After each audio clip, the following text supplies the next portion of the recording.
পহেলা বৈশাখে উৎসবের দিনেও রাজধানীর ফিলিং স্টেশনে জ্বালানি তেলের জন্য চালকদের দীর্ঘ অপেক্ষার খবর জানাতে পরিবাগে পাম্প থেকে যুক্ত হচ্ছেন রিপোর্টার কামরুল হাসান সবুজ। সরাসরি যাচ্ছি তার কাছে। বাঙালির প্রাণের উৎসব পহেলা বৈশাখ উদযাপনে গোটা দেশ যখন মাতোয়ারা, ঠিক তখন যাপিত জীবনের সেই উৎসবকে পাশ কাটিয়ে অনেককেই ঘন্টার পর ঘন্টা অপেক্ষা করতে হচ্ছে রাজধানীর বিভিন্ন ফিলিং স্টেশনে।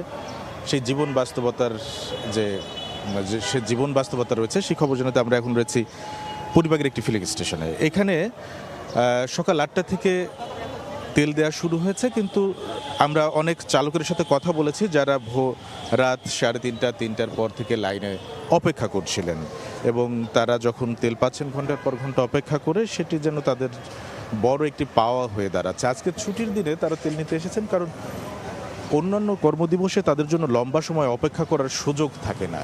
সেই জন্য তারা আজকে ছুটির দিনকে বেশি বেছে নিয়েছেন অনেকেই, এবং যারা তেল নিচ্ছেন 5 লিটার করে তেল পাচ্ছেন সাধারণত, কিন্তু যাদের ফুয়েল পাস আছে বিশেষ করে মোটর সাইকেলের জন্য, তারা 10 লিটার করে তেল পাচ্ছেন।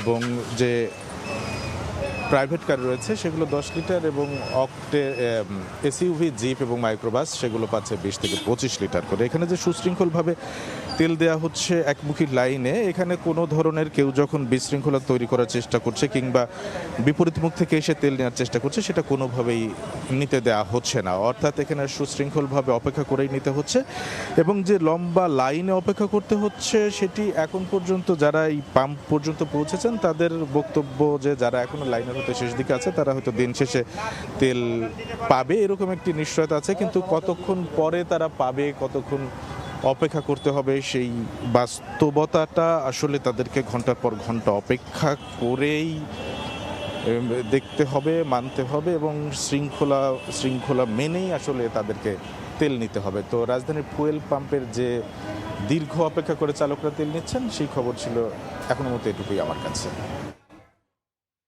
সরাসরি যুক্ত ছিলাম পরিবাগে ফিলিং স্টেশনে।